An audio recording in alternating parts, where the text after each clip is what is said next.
Hare Krishna, welcome to our channel the B of love. तो आज हम पढ़ेंगे उस मैगज़ीन के बारे में जो कहता है कि लॉ सिर्फ और सिर्फ उनकी मदद करता है जो कि अपने राइट्स के बारे में विजिलेंट है, जो एक्टिव है अपने राइट्स को लेकर, जो कि अवेयर है।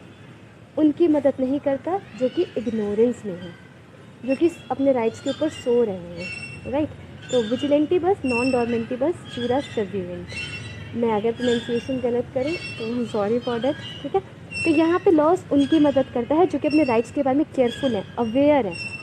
अगर मैं अपने राइट्स के, अगर मेरे को एक सीधी सी बात है, अगर मेरे को डैमेज होगा, आप खुद सोचो, अगर मेरे को एक्चुअली में डैमेज होगा तो मैं अपने राइट्स को सही समय पर एक्सरसाइज करूँगी या नहीं करूँगी?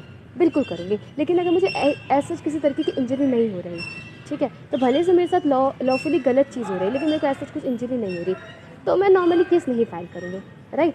तो लॉ भी मेरी क्यों मदद करे? ऐसा कहा जाता है भगवान भी उसी की मदद करता है जो अपनी मदद खुद करता है।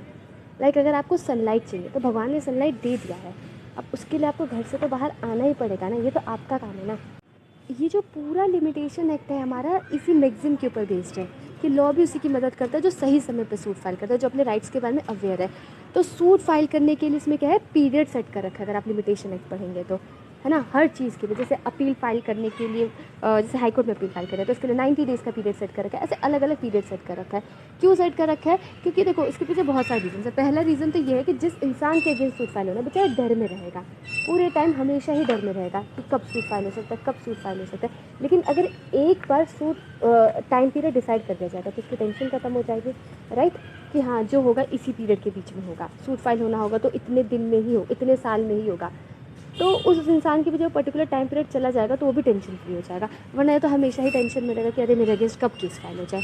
और ये भी होता है कि जब बहुत ज़्यादा समय हो जाता है सूट फाइल किए हुए, है ना, तो जब मतलब अगर आप सूट फाइल करना होता है, ठीक है, बहुत ज़्यादा समय हो जाता है और आप सूट फाइल नहीं करते, तो क्या होगा, जो एविडेंसेस रहते हैं जिसके अगेंस्ट केस फाइल हो रहा है वो सब भी खो जाते हैं, राइट।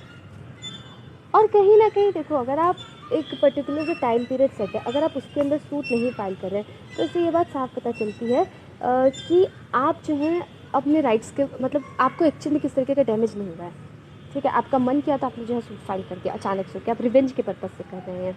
क्योंकि देखो, जिसका राइट वायलेट होता है ना, वो पहले ही इंस्टेंस पे आ जाता है अपने राइट को लेके सू करने के लिए कि मेरा राइट वायलेट हुआ है ना। अब देखो, जिसका एक्चुअल में डैमेज होगा, है ना, वो तुरंत आ जाएगा जैसे उसे पहला मौका मिलेगा। लेकिन जिसका एक्चुअल में किसी तरीके का डैमेज नहीं हुआ होगा ना, वो सोचेगा कि नहीं अभी नहीं, बाद में, वही लेट आएगा। वरना जिसका एक्चुअल में राइट वायलेट होगा तुरंत आ जाएगा, जिसका काम होगा वो पहले आएगा ना, बिल्कुल आएगा। अब हम इसे केस लॉ के थ्रू समझते हैं। इस केस में ये कहा गया है कि ये स्टेट के इंटरेस्ट में है। जैसे हम क्या करते हैं कि लिमिटेशन का जो रहता है हम लोग पीरियड सेट करते हैं कि मतलब ये पर्टिकुलर सूट है तो इतने टाइम पीरियड के अंदर फाइल हो जाना चाहिए। ऐसा हम क्यों करते हैं? ऐसा हम इसलिए करते हैं क्योंकि जो सूट है वो जल्दी से जल्दी डिसाइड हो जाए, है ना, मतलब एक पर्टिकुलर टाइम फिक्स हो जाए। वरना ऐसे क्या होगा कि सूट जो मल्टीप्लाई होते रहेंगे। अगर मान लो कोई टाइम पीरियड है ही नहीं, है ना, तो लोग का जब मन करेगा तब आएंगे, है ना। तो ऐसे क्या होगा, सूट्स एक ही बार अचानक से कोर्ट के पास बहुत सारे सूट्स आ सकते हैं, हो सकता है ना, ऐसा मल्टीप्लिसिटी ऑफ सूट्स हो जाएगा। और जैसे आपने ये वाला मैगजीन सुना होगा, इंटरेस्ट रिपब्लिक उत्सिट फिनियस लिटियम। इसका मतलब क्या है कि लिटिगेशन ख़त्म हो, यही जो है स्टेट का इंटरेस्ट है ना। वरना क्या फ़ायदा, अगर लिटिगेशन ख़त्म ही नहीं हो पा रहा है, मैटर डिसाइड ही नहीं हो पा रहा है, तो इतनी सारी कोर्ट कचहरी, इन सब का कोई फ़ायदा ही नहीं है। इन सब का फ़ायदा तभी तो है ना कि जब मैटर फाइनली डिसाइड हो जाए, है ना। और जो मैटर डिसाइड हो रहा है उसे फाइनलिटी मिले, मतलब उसे फाइनल माना जाए, उसे कंक्लूसिव माना जाए। अपील वगैरह की बात नहीं कर रही, वो तो बिल्कुल अलाउड है ना। मतलब ये नहीं कि एक बार डिसाइड हो चुका है तो अब दोबारा से नया केस फाइल कर लो, रेस जुडिकेटा, ये सब नहीं अलाउड है, ठीक है। एक बार जो मैटर डिसाइड है हम उसे फाइनल मानिए, ये इंटरेस्ट में है, स्टेट के इंटरेस्ट में है, ठीक है। अब दूसरा केस देखते हैं। इस केस में क्या होता है, इसमें ये बोला गया है कि जैसे एक केस था क्रुएलिटी का, ठीक है। तो उसमें क्या कहते हैं कि जैसे हर चीज़ के लिए क्या होता है कि एक लिमिटेशन पीरियड डिसाइड है, ठीक है, सूट के लिए। लेकिन कभी कभी फैक्ट्स और सर्कमस्टांसेस को देख के ऐसा लग रहा है कि नहीं, कोई रीज़नेबल बात थी, मतलब कोई रीज़न था जिस वजह से डिले हुआ है, ठीक है। तो जो कोर्ट है अलाउ कर सकते हैं। जैसे इस केस में था क्रुएलिटी का, ठीक है। तो क्रुएलिटी जो था, मतलब टाइम पीरियड के अंदर नहीं फाइल किया गया था केस को, तो कोर्ट ने टाइम पीरियड के बाद भी अलाउ कर दिया।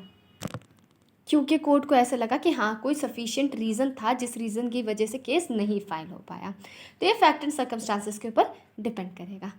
अब किसी भी तरीके का डाउट है तो प्लीज़ उसे कमेंट बॉक्स में बताओ, अपना फीडबैक दो, क्योंकि हमारी पूरी कोशिश यही है कि ये चीज़ जितना आसान हो सके हम आपके सामने उतना आसान करके प्रेजेंट करें, जैसे कि अल्टीमेटली आपका बेनिफिट हो। हरे कृष्णा।